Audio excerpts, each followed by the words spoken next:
อีกเนาะมื้อนี้ก็จะมาสอนบทเรียนบทที่8 Unit 8 and Lesson 3 บทเรียนที่3 Important Dates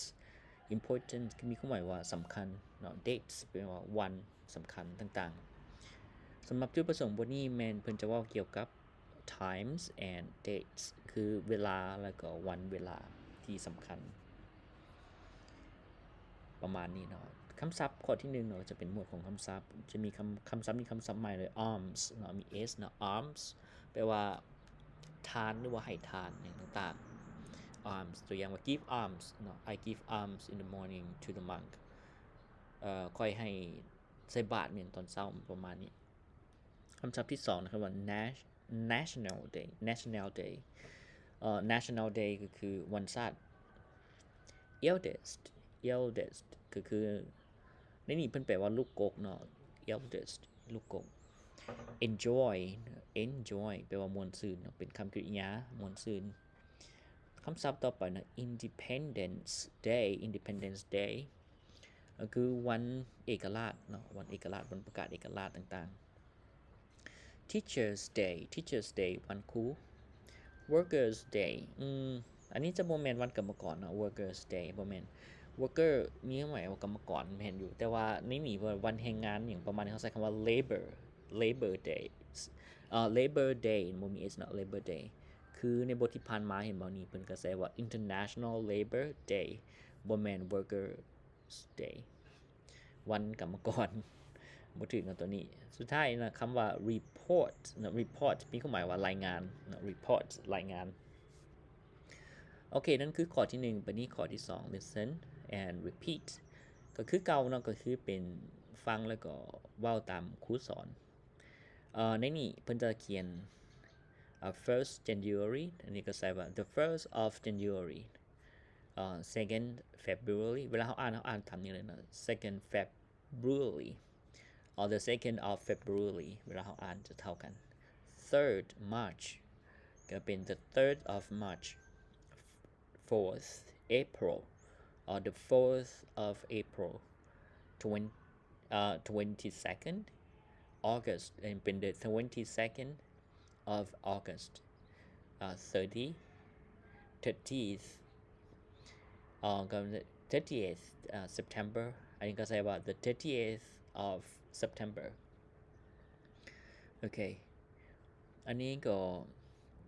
ฝึกเสียงยากเนาะตอนนี้อาจารย์แนะนำเลยว่าออกเสียง th ในภาษาลาวนี้ยากหลายเนาะน้องๆต้องไปแอบฟังเกี่ยวกับเสียงพวก th sound แล้วก็ฝึกเว้าหลายๆข้อที่3เนาะข้อที่3เป็น look and write เนาะเบิ่งแล้วก็เขียนในข้อนี้เพิ่นจะบอกว่า look at the following dates and write them as the given example ให้เบิ่งแบบตัวอย่างเนาะตัวอย่างว่าให้เขียนตัวอย่างว่าวันที่30September และเพิ่นให้เขียนตัวอย่างว่า 30th of September ในสำหรับจุดประสงค์อาจารย์คิดว่า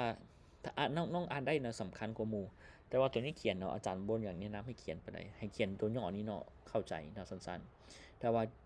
อยากให้ฮู้ว่านี่เขียนจังได๋อาจารย์ว่า matching เนาะขีดใส่น่ะดีกว่าในกิจกรรมตัวนี้เพราะว่าการเขียนเสียเวลาหลายเพราะจะต้องได้ spelling อย่างต่างแล้วก็การที่จะให้น้องๆฝึกเขียนเนาะก็คือ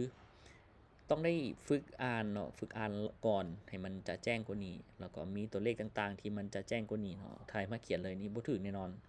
อาจารย์เชื่อว่าแล้วก็เสียเวลาอีกบ่เข้าใจอีกเอาล่ะบัดนี้เฮามาเบิ่งข้อต่อไปเนาะข้อที่4ตอนนี้เหมาะสมอยู่เนาะข้อที่4เป็น match เนาะ match the dates with the important days in Laos เนาะจับวันเนาะวันที่สำคัญเกี่ยวกับที่สำคัญในลาว the first one it has been done for you เนาะตัวที่1มันแล้วเนาะตัวอย่าง first January มีเสียงรถบรรทุกนิดนึงthe first January ก็แม่น the first of January ก็แม่น New Year's Day เป็นวันสำคัญตัวนี้วันที่8เด้เนาะ 8th March ก็เป็นแม่นหยังวันแม่หญิงสากล Women's Day Workers Day นี่บ่แม่นเนาะใส่ว่า Labor Day International Labor Day ถ้าเป็นวันที่1แม่นบ่นี่มีบ่8th March เนาะ 13th 38th to 68th April ก็เป็น Lao New Year โอเค 21st May วันที่21เดือน5คือวันหยังTeachers Day Women's Day Children's Day ปีใหม่ลาว Independence Day Workers Day I don't know อาจารย์บ่ฮู้อีหลีเนาะso it's not important to remember for me มันบ่สำคัญนะที่จะไปจื้อวันเหล่านี้สำหรับอาจารย์เลย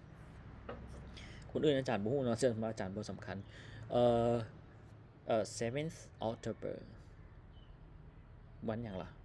วันที่วันครูแห่งชาติเนาะ October วัน7ตุลาโอเค12th October 12วันหยังล่ะอาจารย์บ่จื้อคือกันเนาะ2nd December วันชาติเนาะ National Day and 1st June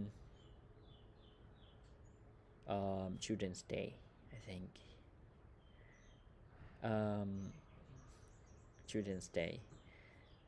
อาจารย์คิดว่าใส่ละ Workers Day Worker Day July 8th March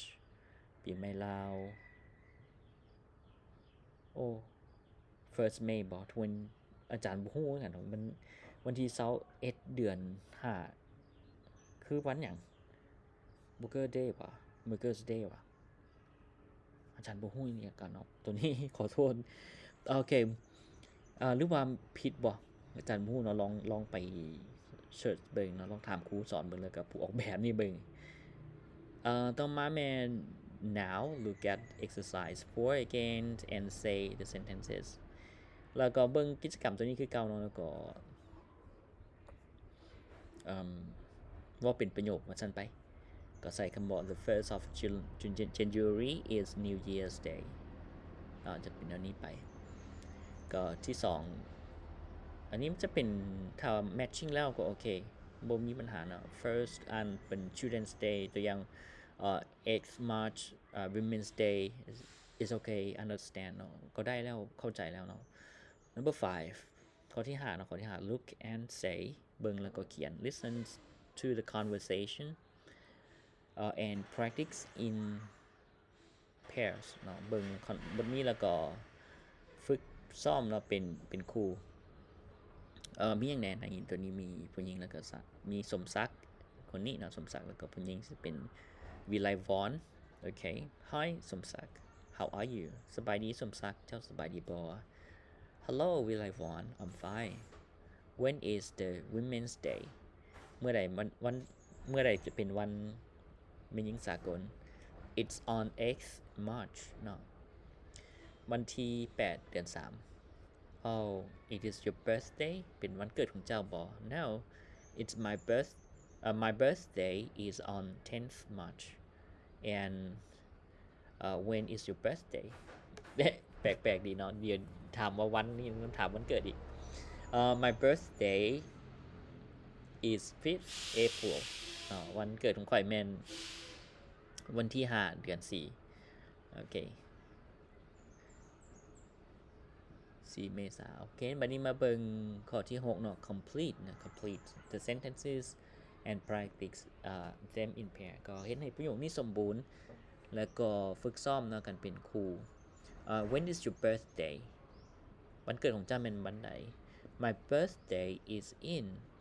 อาจารย์งงเนาะในจุดประสงค์นะของเพิ่นนี่แม่นเพิ่นให้เว้าเกี่ยวกับวันสำคัญต่างๆแต่ว่าถามวันเกิดแต่วันเกิดเป็นวันสำคัญบ่บ่ฮู้คือกันอาจจะสำคัญมั้ง my birthday is on my birthday is in in มันถ้าว่า in นี่เขาจะใส่เดือนเข้าไปเนาะ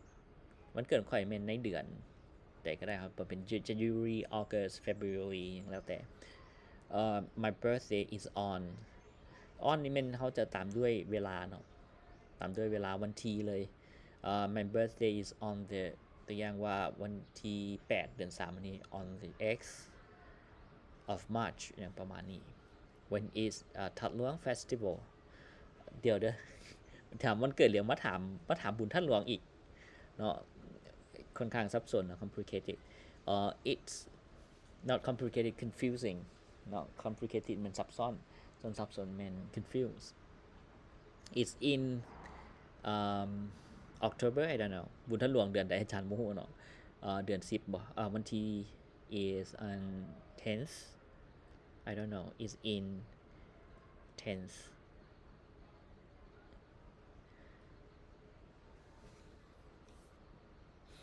อาจารย์คิดว่าเพิ่นน่าจะแม่น is 10th January is every แม่งแล้วแต่เนาะบ่ฮู้คือกันตัวนี้บ่ฮู้คือกันตอบยากคือกันตัวนี้เนาะบัดนี้ข้อที่7เนาะบัดนี้เพิ่นจะมาเว้าเกี่ยวกับเวลาเนาะ notice how at on and in are used เนาะให้สังเกตเบิ่งว่าวิธีการใช้ in on at on in เนาะใช้แนวใดเกี่ยวกับเวลาเนาะ at เนาะใช้กับเวลาโมงที่เป็นเฉพาะตัวอย่าง at 7 o'clock at 8 o'clock at half past 6ตัวนี้ค่อนข้างสับสนนะครับ6 โมงครึ่งตัวอย่างนี้ครับใช้ at on มันใช้เกี่ยวกับที่มีวันกำหนดเนาะวันที่กำหนดอันนึงตัวอย่างว่า Monday to Sunday Monday Tuesday Wednesday อย่างแล้วแต่ใส่ on ไปเลยแล้วก็มีวันที่กำหนดเนาะตัวอย่างวันที่1ที่2นี่เขาใส่ on หมดเข้าไปเนาะในตัวนี้คือกันวันที่เนาะแล้วก็นั่นส่วน in แม่นเขาจะใช้เกี่ยวกับมี2อย่างก็คือที่1แม่นเขาใช้เกี่ยวกับตัวอย่างว่าในตอนเช้าตอนบ่ายบอกเวลาเนาะบอกเวลาที่ตอนเช้าตอนบ่ายตอนแลง in the morning in the afternoon in the evening แต่ว่ากลางคืนat night เนาะกลางคืนแล้วแม่นเขาใช้ว่า at night เนาะต่างกันบัดนี้ in เนาะใช้คำว่าในเดือนต่างๆใช้ว่าในเดือนนั่นเดือนนี้เขาใช้ว่า in ตัวอย่าง in April in March อย่างก็แล้วแต่เนาะเขาใส่เดือนไปเลยอันนี้จำไปนี่อาจารย์ผู้ว่าเพิ่นหมายเขาว่าให้ตื่มใส่บ่เนาะจำไปนี่มันก็หมายว่าแนวใดให้ตื่มใส่บ่เรื่องจังได๋อาจารย์บ่เข้าใจคือกันธรรมดาเนาะถ้าว่าใส่ตัวนี้เนาะจะ3จำก็พอเนาะทำหลักการเนาะให้ใส่3จำเนาะ3จำบ่แม่นจำไปมีความหมายว่าจำแบบที่มีความหมายต้องได้ต่อไปคือต้องมีคำตื่มต่อท้ายต้องเป็นคำอย่างอย่างนึงให้ตื่มเข้าในนี้on and at the weekend on the weekends on the weekends at มีความหมายว่าเจาะจงเนาะตัวอย่างว่าat this weekend on this weekend จะเป็นรูปแบบนี้ on the weekend at the weekends อาจารย์บ่แน่ใจเพิ่นใช้แนวใดตัวนี้แต่อาจารย์at the weekends อาจารย์มักใช้คำว่า at the weekends at night เนาะโอเคได้เนาะ at night บ่แม่น in night เป็น example บอกว่า on Monday Somdi report all his work to his boss สมดียังเป็นทางเฮียนอยู่เลยในรูปภาพนี่เนาะนี่คือสมดีแม่นบ่สมศักดิ์วันจันทร์เนาะสมดีนะต้อง report เนาะต้องรายงาน all his work เกี่ยวกับเวียกของเราเนาะให้กับเจ้านาย boss แปลว่าเจ้านาย boss เจ้านายสมศรี reports นะมีนี่ all his work to his boss on Monday ใช้กันนี่ต่างกันแม่นบ่ตัวนี้ถ้าจะเป็นเอาขึ้นหน้าเขาจะใส่เครื่องหมายจุดแล้วก็ถ้าว่าลงท้ายนี้เขาจะบ่มีจุดเนาะใส่ต่อกันเลยเวลาจะลงท้ายเนาะเสมอในการใส่วันเวลาเนาะขึ้นถ้าขึ้นต้นเขาจะใส่เครื่องหมายจุดถ้าบ่ขึ้นต้นเขาจะเอาประโยคขึ้นก่อนแล้วตัวประธานขึ้นก่อนแล้วตามด้วยวันเวลาลงท้ายคือกันเนาะตรงนี้ข้อที่3บอก at 12 o'clock Somsi finish his lunch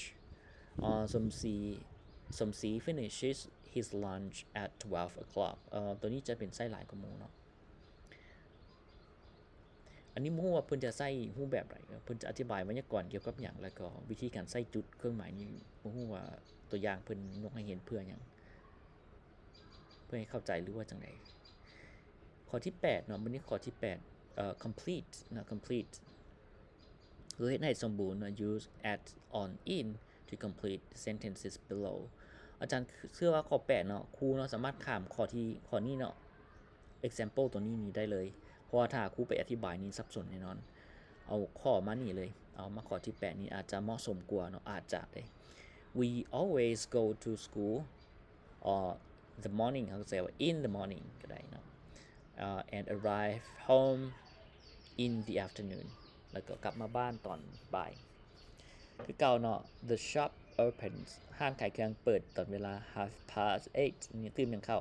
ถ้าว่าเวลาเฮาตื่นยังเข้าอันนี้อย่าง in the morning in the morning เนาะแต่เช้า it closes มันและปิดเวลาจักโมงเนาะ in the evening ใส่ in เข้าไปอันนี้ก็เติม in and add on in เนาะเข้าไปในตัวนี้ในแต่ละอันนี้สุดท้ายเนาะยังบ่สุดท้ายนี่ยังมีอีก2ข้อแม่นบ่โอเคฮอดข้อที่11ยาวพอสมควรสำหรับข้อที่9มัน read and answer read the passage and answer the questions below อ่านบทความเหล่านี้แล้วก็บทข้อความเหล่านี้แล้วก็ตอบคำถามคือเก่าพุทธานุสร is the eldest son in his family พุทธานุสรเป็นอ้ายกกเนาะในครอบครัวของเรา he has 2 sisters เรามีไอ้น้อง2คนมณีกร and วิไลวรรณชื่อมณีกรแล้วก็ต้องใส่จุดด้วยเนาะมณีกร and แล้วก็วิไลวรรณวิไลวรรณหรือวิไลวรอาจารย์บ่แน่ใจ His birthday is 20th September เราเกิดในเดือนวันเกิดของเราเป็นวันที่29เดือน9 On his birthday he usually gives alms to monks at the temple in his village ในวันเกิดของเราเนาะเราจะให้เนาะไปใส่บาตรว่าซั่นไป give alms to monks ก็คือไปใส่บาตรให้พระอยู่ที่วัดเนาะในหมู่บ้านของเราin the evening his friends comes to his house แล้วก็ในตอนแลงแม่นพ่อแม่ในตอนแลงเนาะเพื่อนของเราแม่นมาที่เฮือนของเรา to join his birthday party เพื่อมาฉลองว่าซั่นไปมาปาร์ตี้มาม่วนชื่นกับวันเกิดปาร์ตี้งานวันเกิด at night he always receives gifts กลางคืนเนาะในเที่ยงคืนเราได้ของขวัญรับของขวัญเนาะจากเพื่อนของเรา from his friends เสมอ he sometimes invites his parents and some neighbors to join his birthday party บางเทื่อเนาะเราก็ได้เชื่อสวรรค์เนาะ his parents พ่อแม่ของเรา and some neighbors แปลกดีเว้ยได้สวนพ่อแม่ของเราเนาะแล้วก็ neighbors ก็คือเพื่อนข้างบ้านป้าข้างบ้าน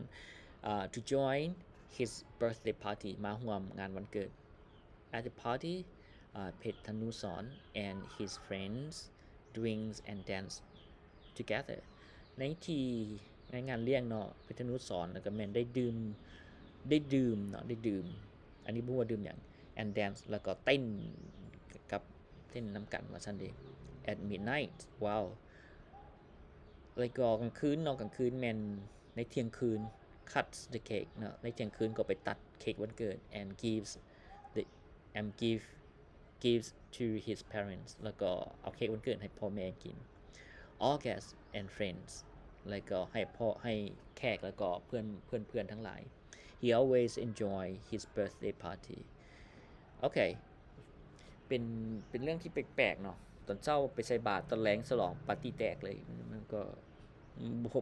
is not make sense for me สำหรับอาจารย์นั้น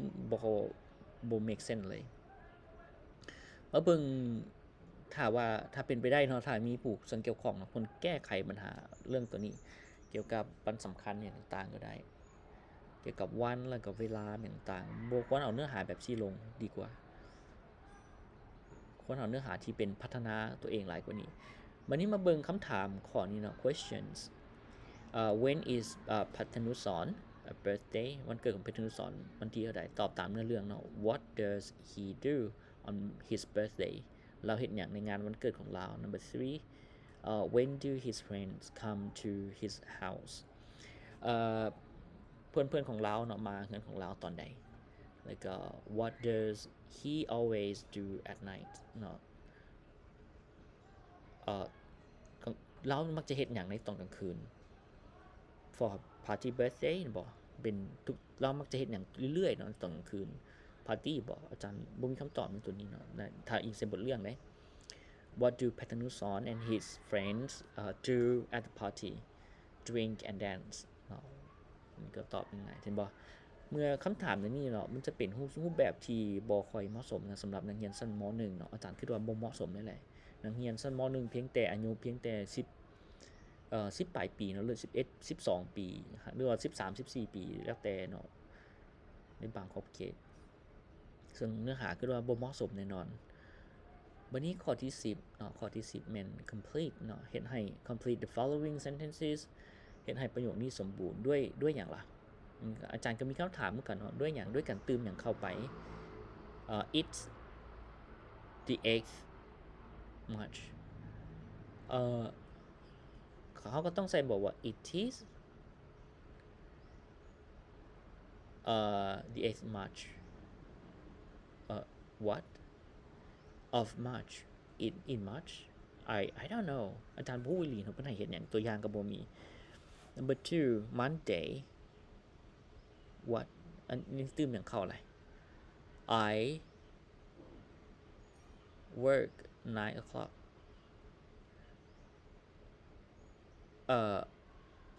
คือไปบ่เป็นเนาะอาจารย์ก็ไปบ่เป็นคือกันอาจารย์บ่รู้คือกันว่าเพิ่นใช้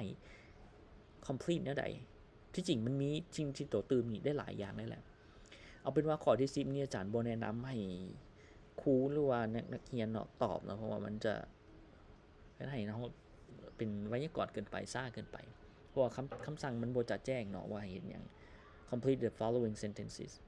ประโยคข้างลุมนี้ให้สมบูรณ์ก็แล้วก็มีมาแบบสิงงเลยอาจารย์คืออาจารย์งงอาจารย์ไปบ่เป็นตัวอย่างว่า I lunch 12อย่างคือ12อย่างเหรอI eat lunch have lunch cook for lunch at I don't know บ่ฮู้อีหลีเนาะบ่ฮู้อีหลีตัวนี้แล้วก็สุดท้ายเนาะข้อที่11เป็น write about your English class และเขียนเกี่ยวกับภาษาเขียนให้เขียนเกี่ยวกับห้องเรียนภาษาอังกฤษของพวกเจ้าเดี๋ยวเด้อจุดประสงค์ของบทเรียนเฮานี่แม่นเกี่ยวกับimportant dates ก็วันสำคัญต่างๆแต่มาเขียนเกี่ยวกับห้องเรียนภาษาอังกฤษเดี๋ยวเด้อมันบ่ make sense เนาะถ้าแปลงได้ก็แปลงเนาะในหลักสูตรต่อไปนี้หวังว่าเป็นอย่างนั้นโอเคสำหรับมื้อนี้ก็เท่านี้ก่อนเนาะขอบใจ